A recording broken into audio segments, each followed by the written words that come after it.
உலக தரம் வாய்ந்த ஊக்க பயிற்சியாளர் வழக்கறிஞர் அகஸ்திய பாரதியின் 7ஆம் அறிவு.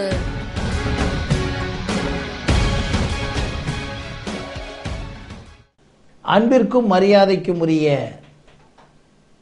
ஆனந்தம் யூடிவி தொலைக்காட்சி நேயர்களே, உங்களுக்கெல்லாம் என்னுடைய பணிவான வணக்கம்.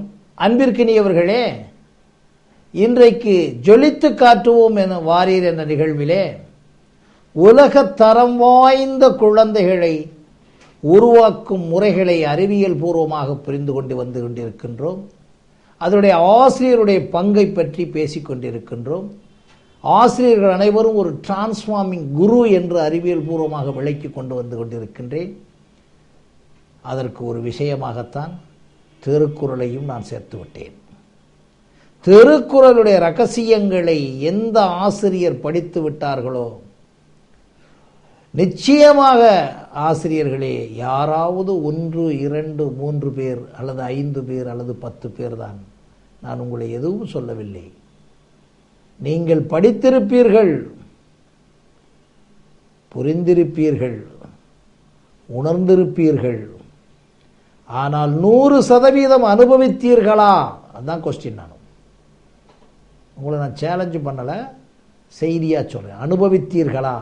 அனுபவம் பிறகு அதை தொடர்ந்து வாழ்க்கையாகவே ஆக்கினீர்களா என்பதை தான் கொஸ்டின்.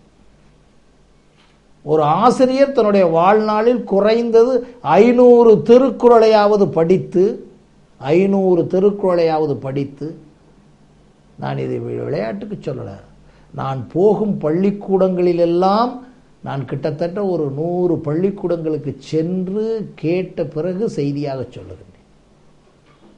நீங்க எங்கேயுமே போவேணாம். உங்களுடைய இந்த சொல்வன்மை அதிகாரத்தில் நீங்க படிச்சு பார்த்தீங்கன்னா, நான் ஏற்கனவே கூறினேன், ஒரு ஆசிரியனுடைய ரகசியமே வார்த்தையில், பேச்சில், உடல் மொழியில் இருக்கிறது. அந்த சொல்வன்மையில் ஒவ்வொரு வரியா பார்த்தீங்கன்னா தெரியும். அதனால தான் சொல்றேன், செல்வத்துள் செல்வம் செவிச்செல்வம் என்று கேள்வி அதிகாரத்தில் வருகிறது. அதை நீங்க போட்டீங்கன்னா, ஓஹோ நாம படிக்க முடியல, கேளுங்க, ஆடியோவில் கேளுங்க. திருக்குறளை பற்றி நிறைய ஆடியோக்கள் வந்து விட்டன, குறுந்தகடுகள் வந்து கேளுங்க. நான் என்ன சொல்ல தெரியுமா, நீங்க இதை கொஞ்சம் மாத்திக்கிறணும். வீடு கட்டுவதற்காக, குடும்பம் நடத்துவதற்காக, குழந்தைகளை மிக மிக கடுமையெல்லாம் நீங்க போராடிக்கிட்டு இருக்கீங்கல்ல, இதற்காக ஒரு அரை மணி நேரம், வாரத்திற்கு 2 மணி நேரம் ஒதுக்கக்கூடாதா நண்பர்களே? போருங்க, போட்டு பாருங்க. 2 மணி நேரம் ஒதுக்கக்கூடாதா? காரில் பயணம் பண்ணும்போது அந்த திருக்குறளை பற்றி கேட்டு போகக்கூடாதா? அல்லது காரில் பயணம் போது ஏதாச்சும் படுக்க போறதுக்கு முன்னால் அந்த திருக்குறள் புத்தகத்தை பக்கத்தில் வச்சு படிக்கக்கூடாதா? எல்லா ஆசிரியர்கள் நான் சொல்லவே இல்லை, ஏற்கனவே செய்திருக்க ஆசிரியர்கள் சிலர் நான் பார்த்துட்டு ரொம்ப அதிசயப்பட்டுட்டேன். நீங்கள் உங்களை கொஞ்சம் ரியலைஸ் பண்ணி பாருங்க.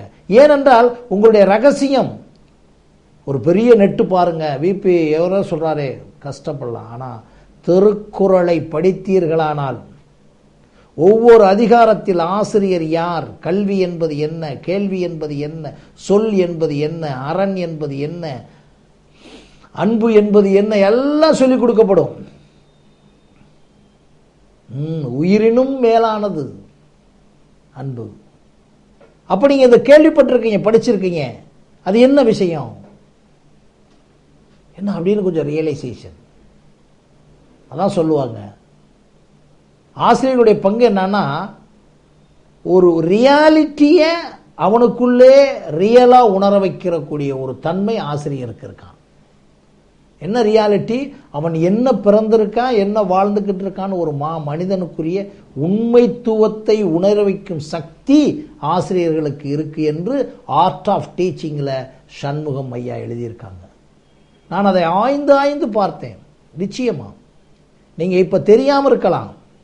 ஒன்று மட்டும் உறுதி நண்பர்களே, அது மெய்ஞானமாகவே வைத்துக் கொள்ளுங்க.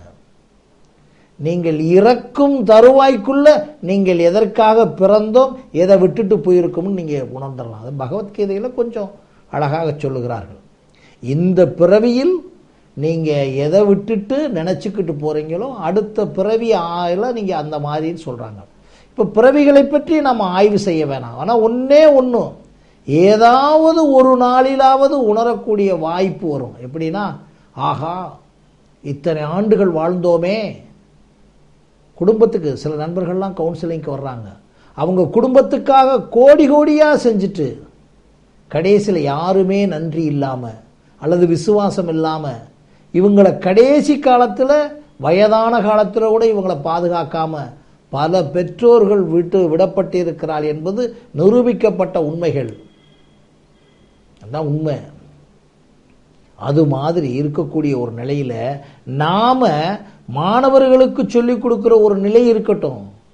இப்படிப்பட்ட ஆசிரியர் தொழில் அப்படி ஒன்றும் கடுமையான தொழில் இல்லை. அது ஒரு குறிப்பிட்ட நேரத்துக்கு பிறகு 2-3 மாத விடுமுறைகள், சனி ஞாயிறு விடுமுறைகள், 5 மணிக்கு மேலே விடுமுறைகள், அப்படி என்னமோ நம்ம கடுமையான உழைப்பு உழைக்க வேண்டிய மிகப்பெரிய உடல் உழைப்புக்கும் அவ்வளவு கடுமையாக எடுக்க வேண்டிய அவசியம் இல்லை. அதனால தான் சொல்கிறேன், நான் உரிமையோடு சொல்லுகின்றேன். என்னுடைய வாழ்க்கையில் நம்ம ஏதாவது ஆசிரியர்களுக்கு சொல்லணும்னு ஒரு வேகமாக கூட சொல்லலை, ரொம்ப தெளிவாக தான் நான் சொல்கிறேன். அப்படிப்பட்ட ஒரு வாய்ப்பு இருக்கும்போது திருக்குறளை படிங்க. அப்புறம் போங்க நாலடியார் அப்பலாம் வச்சுக்கலாம். அதில் உங்களுக்கு அப்படியே ஒவ்வொன்றா வரும். எப்படி பாடம் நடத்துவதுன்றது சொல்வன்மையில் இருக்கு. ஒரு சிறந்த ஆசிரியர் அந்த சொல்வன்மையில் இருக்க 10 குறளையும் படித்து நமக்கு வேண்டிய என்ன குறள் இருக்கிறது, அந்த வார்த்தையை எப்படி யூஸ் பண்ணுவது, அந்த வார்த்தைக்குள்ள எப்படி போவது. அதாவது இது ஆர்கியூமெண்ட் இல்லை, இது அட்வொகேட் தொழில் இல்லை, ஆர்கியூ பண்ணி ஜெயிக்கிற விஷயம்லாம் நான் சொல்லல. வகுப்பில் ஒவ்வொரு நாளும் புதிதாக பிறக்கணும்னா அப்படி ஒவ்வொரு விஷயமா ஒரே வார்த்தை பாருங்க, கற்க கசடற, அவ்வளோதான். அந்த கண்ணு கற்காதவனுக்கு கண்ணெல்லாம் புண்ணு அதெல்லாம் விட்டுருங்க. அந்த கசடற என்பதில் யார் பங்கு இருக்கு? யாருடைய பங்கு இருக்கு? ஆசிரியருடைய பங்கு தான் இருக்கு. கசடற அவனை கற்க வைக்கணும். கற்க கசடறன்னா அவன் எப்படி கசடற கற்க முடியும்? அந்த இடத்துல கற்பிக்கக்கூடிய ஆசிரியருடைய பங்கு இருக்குன்னு உணரும் போது தான் ஓ கசடற கற்றுக் கொடுக்கணும் போல. அப்ப கசடற கற்பது என்பது என்ன? மறுபடியும் வாங்க, புரிந்து விரிந்து. எப்படி புரிந்து விரிந்து? ஒரு பையனுக்கு புரியாது, உங்க விஷயத்த சொல்றேன், இன்னொரு பையனுக்கு புரியும். ஆக இவனை புரிய வச்சாதான் இவனுக்குள்ள இருக்க சந்தேகம், வினா, இவனுக்கு இருக்க பயம் எல்லாம் போகும். அப்ப அவனை கசடற கற்க வைக்க என்ன முயற்சி? இத்தனை இருக்கு அந்த கசடற என்ற ஒரு வார்த்தையில். திடீர்னு ஒழுங்கா மாசு மறுவில்லாமல் கற்க வேண்டும் என்ற மீனிங் வராது. உண்மைதான் பேசணும் அப்படின்னு ஒரு வேர்டு இருக்கு, அது போதுமா? உண்மை பேசு, எவ்வளவு பெரிய ரகசியம் அது. சத்தியமாக இருக்கணும், பொய் பேசக்கூடாது, ஒரே வேர்டு தான். ஹரிச்சந்திரனுடைய கதையை நம்ம வேற எதுக்கெல்லாம் எடுத்துக்கிற வேணாம். ஹரிச்சந்திரன் தன்னுடைய மனைவி விஷயத்தில் கூட, தன்னுடைய குழந்தை அந்த லோகிதாசன் விஷயத்தில் கூட நடந்த விஷயம் நமக்கு ஒரு மிகப்பெரிய ஒரு பெரிய இன்ஸ்பிரேஷனல் ஸ்டோரி. அது சாதாரண விஷயம் இல்லை. அப்போ அது அந்த விஷயத்தை செய்வதற்கு நான் அதான் சொல்லுவேன், நீங்கள் தெரிந்து கொள்ளுவதோ புரிந்து கொள்ளுவதோ பேசுவதோ இன்டர்பிரட்லாம் பண்ணுவாங்க. இதைத்தான் மெய்ஞானத்தில் சொல்லுவாங்க, படிப்பறிவினாலோ புலமை அறிவினாலோ மிகப்பெரிய நீங்கள் பாண்டியத்தியத்தினாலோ அப்படியே பேசி நீங்கள் ஒரு மெய்ஞானத்தில் இருக்கக்கூடிய ஒரு விஷயம் இருக்குன்னு வச்சுங்க. இப்போ உதாரணமாக கைவல்லிய நவநீதம், பதஞ்சலி யோக சூத்ரா, வேதாந்தம் இப்படின்னு விஞ்ஞானத்தில் இருக்குது, மெய்ஞானத்தில் இருக்குன்னு வச்சுங்க. அந்த விஷயங்களையெல்லாம் பாண்டித்யத்தில் பேசும்போது அப்படியே மிரல்றாப்புல இருந்தால் கூட அவர் ஞானம் அடைந்தவர் இல்லை என்று சொல்லுகிறார். அந்த ஞான விடுதலை இருக்கிறது இல்லையா, ரமணர் எந்த வேதாந்தத்தையும் படிக்கல, ஞான விடுதலை. அந்த ஞானம் என்பது கம்ப்ளீட் ரினன்சியேஷன் சொல்றாங்களா, அது மாதிரியே ஆசிரியராகிய நீங்கள், இதை கேட்டுக்கொண்டிருக்கக்கூடிய பெருமக்களாகிய நீங்கள், இந்த உலகத்தை காப்பாற்ற பிறந்தவர்களாகிய நீங்கள், இந்த உலகத்தையும் இந்த மானுடத்தையும் செழிக்க பிறக்க வைக்கப்பட்டவராக நீங்கள் செய்ய வேண்டியது என்ன?